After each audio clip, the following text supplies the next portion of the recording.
Okay, guys. So just way down the way, we'll do a quick talk. I thought I'll keep this on as I go by. It's gonna be park police. You see, like when the federales need their place, they find it. And you see, they kept some prominent trees. They keep squeezing the wildlife ever further up your ass. You know, but they kept some beautiful trees.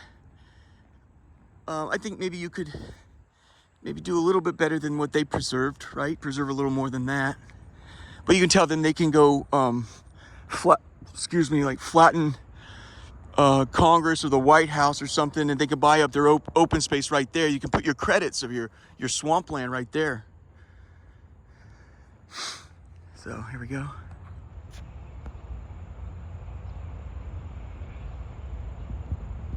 United States Park Police. It looks like there's a dog training center here.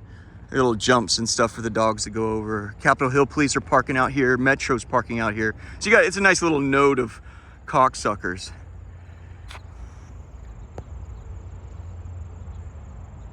And you see, it's a hangar back there. There's a couple hangars. Oh, we got police coming. Hold on.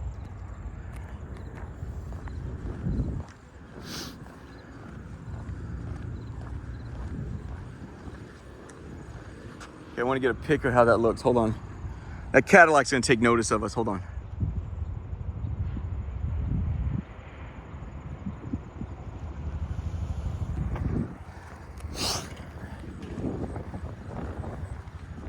See the difference? Like the overhead door guy, that's a contractor. I'm not gonna worry about what he saw, but the guy coming out in that Cadillac is probably, connected. So here you go.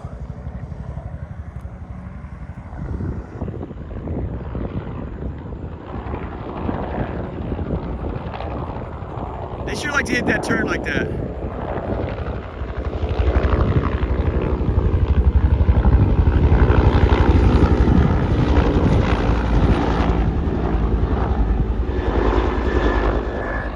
So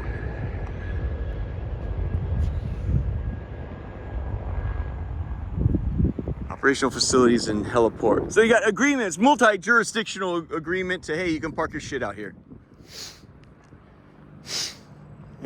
And maybe, if we'll see you at the barbecue. See, there's the helicopter just landed. There's the standby. There's a little mobile command jump. There's their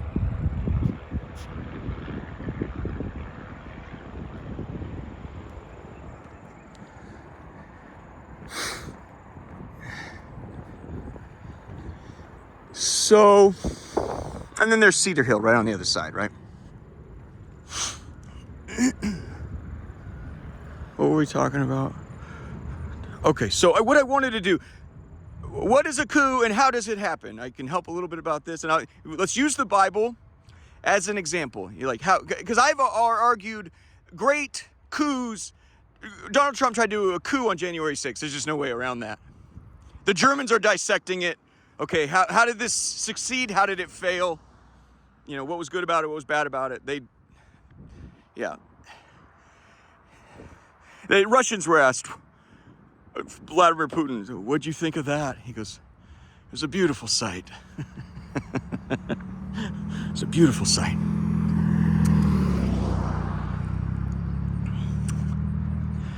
For a guy that, well, never mind. No, it's just,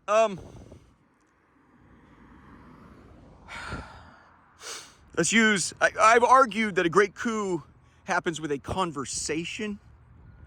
And I'll tell you, here's an example of what a coup is and why I believe they are handled best with a conversation.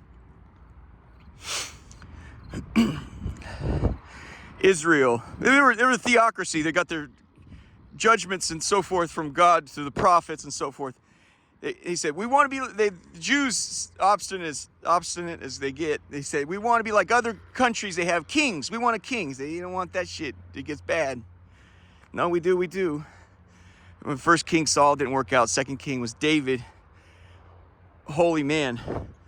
Well, David screws up, right? He steals a soldier's wife when the soldier's out. And not only was a soldier, Uriah was a holy man. Not only that, he was greatly esteemed. He was in there, what they call the 30. There's a special forces in Israel. It's in the Bible. We'll read it. He was a special, Uriah was number 30, ranked number 30 of the 30. He was just the last one mentioned. I don't know what his rank was. He was just highly esteemed. Well, he also had a smoke show wife, Bathsheba, who was parked taking a bath, apparently where she could be seen by King David in the palace. King David said, I like it. And that's why Jesus, the Almighty, said, look, Jesus is the Son of God. We understand. He said, I'm telling you, you don't want kings. You don't like what they do. And he says, I want that. So he tells his men, go get that for me. So Bathsheba's ordered, come on over here, let's hang out. He gets her pregnant, right? It doesn't work out, so he has Uriah killed. He calls Uriah back from the front line of the war. He has a dinner with him, gets him drunk, says, hey, go back, have fun with your wife, because she's pregnant. He wants him to believe that it's his kid. And he finds out later that Uriah went and slept on the doorstep of his house. He's like, and they later, an assistant said, why'd you do that? He says, well, I can't do that with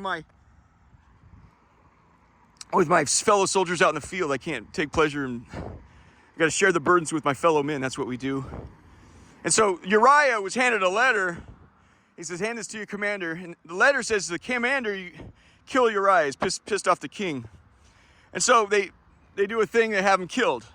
They say, you're supposed to attack, you can't kill him. And it's legalism for you. What's the difference between killing him and what they did? They said, you're to go to the main gate, start a fight, and then secretly everyone but Uriah back off. So they're all dropping the missiles down on Uriah. That's how Uriah died. He says, because of this, David, it's a long story, but David finally says, hey,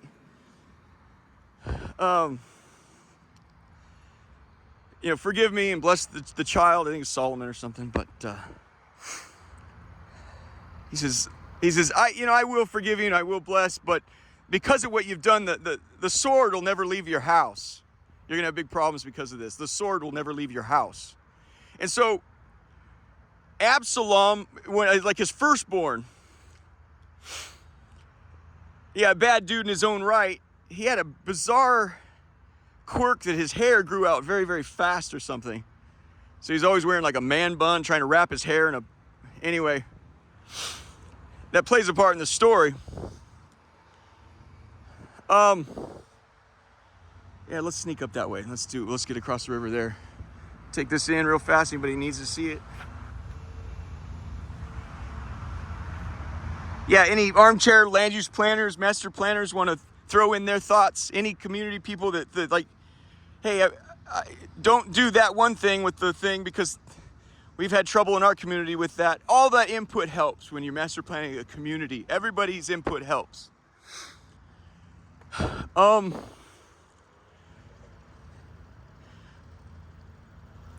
Somehow Uriah gets in his mind he's going to be king.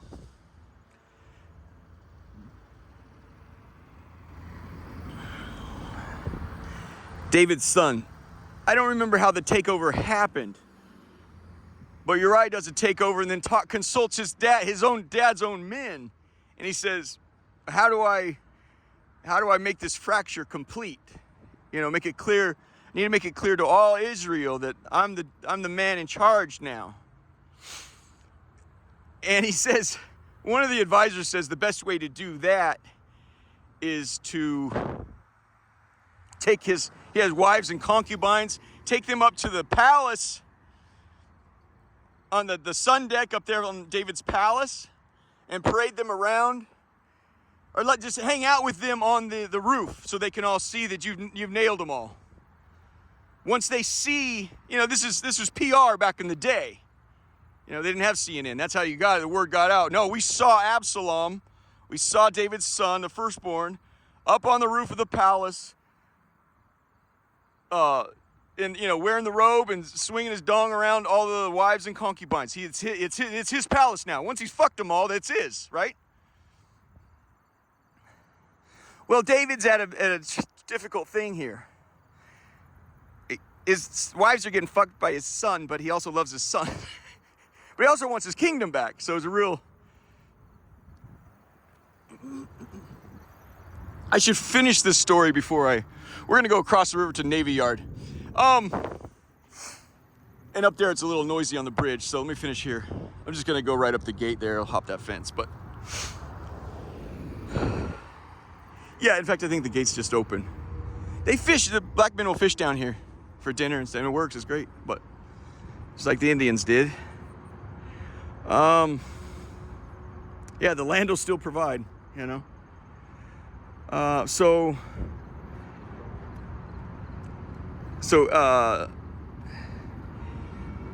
David has to get his kingdom back, and so he goes to his commander and says, this is what we're going to do.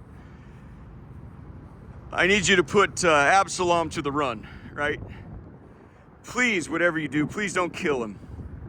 Please don't kill him. It's my son, I love him. Don't do it. And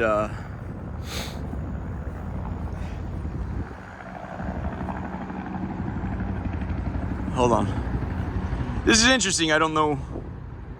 There's another chopper in the air, so. What would be over there? Well, shit, let's keep going. That's the blue and gold.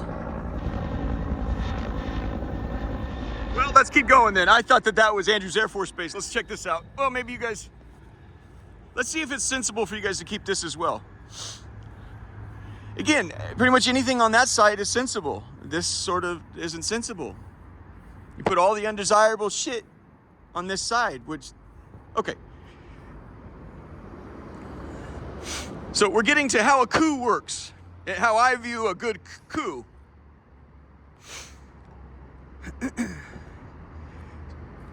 Awesome story back and forth, how it goes back and forth, the successes and failures, and finally they got Absalom on the run, and all his men on the run. David's about to get his kingdom back. Absalom, Joab, he's in charge of the military. Joab finds an opportunity. Instead of doing as David has asked him, this might be for us.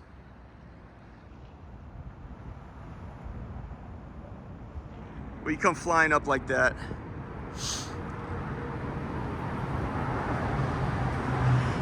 You guys get all the riverfront property.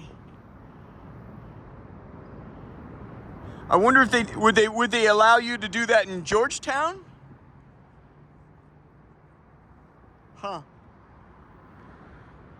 How about the Watergate and Kennedy Center?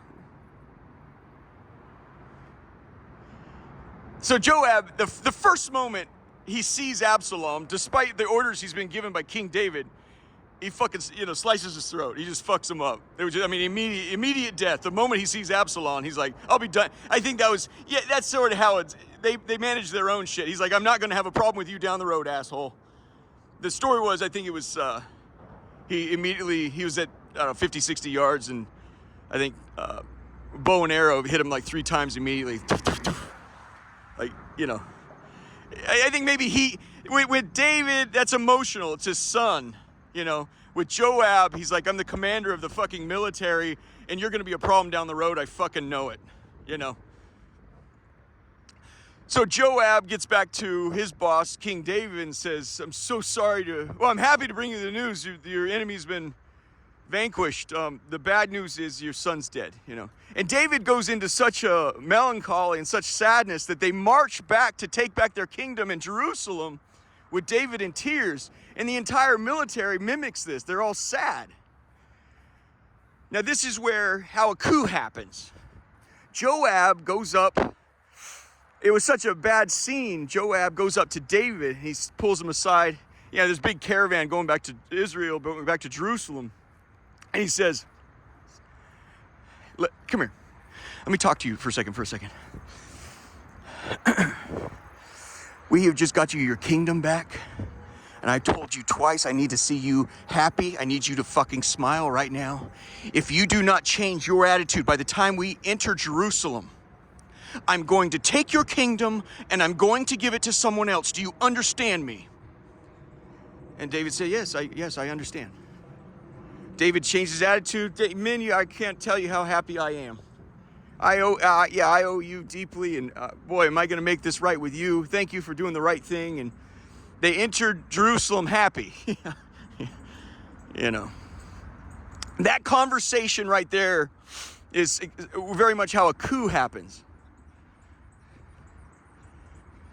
You have somebody, a very powerful commander that says, you'll pull your shit together right now, or I'll fix it myself. That's King David. You don't talk to King David like that unless you're the baddest motherfucker there is in the city, right? So, Donald Trump, do you think Donald Trump can have a conversation like that? Well, maybe now that he hears how it's supposed to go, maybe now it's like, okay, well, all right, well, that's what I mimic then, something like that. well, you got to have a lot of the circumstances in your favor, but yeah, it's something like that. That pussyfoot shit that happened on January 6th. Look at these leaves. Isn't that beautiful? Now, this is what I'm talking. Now, this is the sort of greenway you want to keep. That other shit, we couldn't see anything. This is some greenway you keep, right? Yeah, pussyfooting. It's 1 foot in the jet, 1 foot out of the jet. Is this a coup or not, asshole? Well, if it works, it's a coup. If it's not, I was just sort of fucking around. Yeah, no, we need people with real clear language like Joab, total cocksucker, that can say, you'll clean it up this instant, or this entire thing's gonna be fucked up real fast. We do not have military commanders like that. Do you understand? Now, I've not been back here, but again, more open space. Yeah, ball fields that, yeah, all right. So we're gonna see what this tenant is down here and probably cut it. Hopefully we'll be done. They also, on the other side down here, they have the DC jail, which I'm surprised I have not had the occasion to visit yet, but isn't this beautiful? Isn't autumn something? Look at that, man. Isn't that fire? And that's fucking fire, bruh. Does it smell? Yeah, it smells like piney. There's some pine in it. Isn't that beautiful, you guys? You don't have that. So let me give an analysis of what I believe, my second-hand, third-hand read, what Donald Trump was hoping and is right now hoping that happens. You little pussy. You pussy-ass bitch. He's hoping that he's installed. So if he loses, he's hoping that... we don't have that, DJT. You fat fuck. We don't have that. There are no Joabs. You don't have that.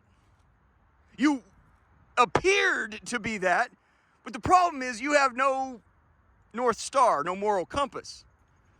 The only moral compass you possess is like the black community. Make money, money, make money, money, money. It's all about money.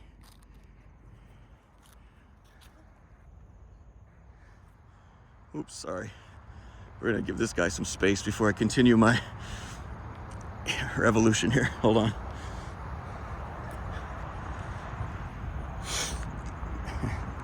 That's it. No values other than money. And he said, with the Christian right, you played the part. You know, with the evangelicals, I can appreciate that. They're full of shit, man. So, I mean, I'm sympathetic to that. You know. But you don't know how to have a conversation like David and Joab had. And there's nobody in the military that knows that. There may be some like old school characters that can do something like that, you know? They remember those days. They remember what America was supposed to be, and maybe can recognize that, hey, some things are wrong in America, that we need some strong leaders to get creative. And they fucking Capitol Hill folded when MGM did. They turned that Vichy turned that shit into a tax-free real estate investment trust. Do you know how fucking rotten that is? Do you know how fucking rotten that is? And no one in Congress could say, excuse me, hold on. I'm sorry, I left. My balls are so big, they're back in my office. I'll be right back. Let me make a few phone calls. You go in there, you put on your jockstrap, you come back out and you say, we're gonna meet next week and I'll tell you how we're gonna fuck.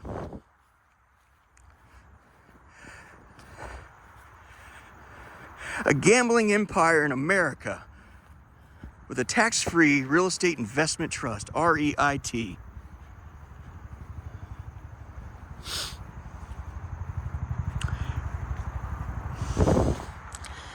It is Andrews Air Force Base. You guys, it's that fucking close. You're not missing anything. It's that fucking close. Expand the ring. I've done a free service to you to show you how they can shove it up your tailpipe. Expand the ring. Your neighbors on the other side or around that ring are like what you've done with the federal government, with the federal uses here. You have military, and well, you'll consign to other complementary uses. There are complementary uses on the outside of Andrews Air Force Base, such as PG County Sheriff is right next door. You guys can spread that ring out. Why do you have to have 100 bases all over fucking town and take all the riverfront property from people that have been need to? This is their community. You got to get it right. I'm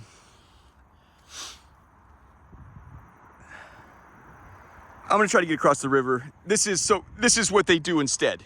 It's like we steal the land from the Indians and give them a postage stamp lot with a casino. This is your exchange. We're taking all your land. Here's your little. In exchange, we give you a little, and you get to run a casino. This is military. This is them buying up their open space they need for every development needs a certain amount of open space. They're buying up the credits over here. This fulfills their obligations over there. When they need to make space, so they got the military bases, and they need to make space for federal agencies. Right there. It's Homeland Security right there. That's fine. That's on your guys' side. You know, this is their side, their culture. I don't want to be here, man. We don't have a lot in common, me and these people. That's cool over there. That building's Homeland Security. We did a walk past there. Yep, we did the walk past. I remember the marina there. I did a walk, did a loop. It's Homeland Security right there. Take up your own riverfront property. I don't like being here. I don't have a lot in common with these people. But this is how they do it. You turn their shit into parks. That's Andrews Air Force Base. It is 60 seconds away, man. Get off their fucking lawn!